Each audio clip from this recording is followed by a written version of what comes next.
So being told that you have type 2 diabetes can be a devastating diagnosis. You really don't want to go there with that. So what is pre-diabetes? How do you even know you have it? How is it diagnosed?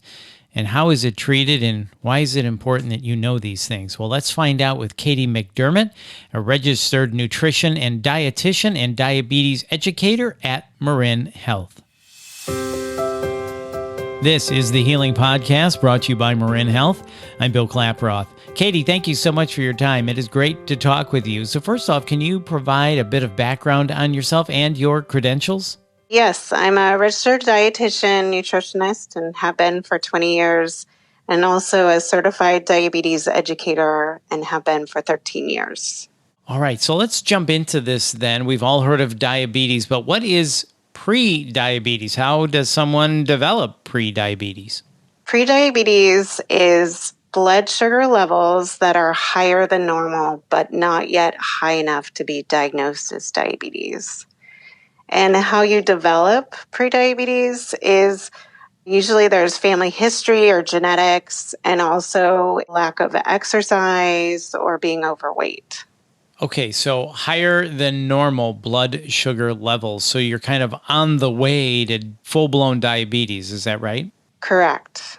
I'm just curious, is this something that's prevalent in the Bay Area? We're all so active with many things to do. Is this a growing problem? It's about 50% of people in Marin County have prediabetes, and in most of the Bay Area, it's anywhere from 45 to 50% have prediabetes. Wow, okay. Are there any symptoms to this? Is there any ways to recognize this?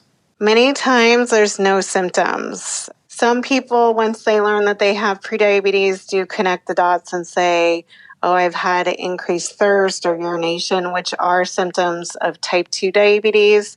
But majority of our patients, when they're diagnosed with prediabetes, no symptoms are there. So if you have a family history of diabetes, do you have an elevated risk for getting diabetes? Yes. So if you do have an elevated risk, this is something to pay attention to. And since there are no symptoms, how do you diagnose it? It's usually done by a lab test. They are looking at something called a hemoglobin A1C. Your hemoglobin A1C, how you diagnose for prediabetes, is 5.7 to 6.4%.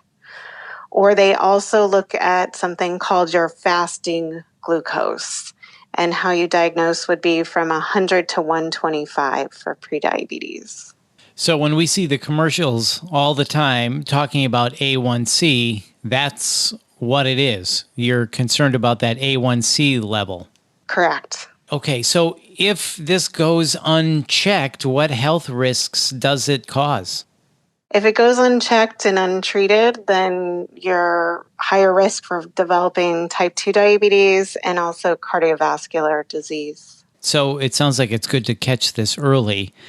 Understand that you may have an elevated risk and take steps ahead of time before it turns into full-blown diabetes. Correct. So then what can someone do if they have been told or suspect due to an elevated risk that they have prediabetes? Research shows that you can lower your risk for type 2 diabetes by 58%. And there's two ways you can do that is by losing 5 to 7% of your body weight and or exercising moderately, which is 30 minutes a day, 5 days a week. So you can definitely take control and by eating healthy, losing weight, and exercising, lower your risk. Okay. So it sounds like that's how you can stop or even reverse it. Is that possible by paying attention to diet and exercise? That's correct. We have prediabetes classes, and we also have a prediabetes year-long program supported by the CDC, and we see it happen all the time. People are able to do their year-long program. They lose 5 to 7% of their body weight, and they're able to exercise 150 minutes a week and lower their prediabetes risk or don't have prediabetes anymore.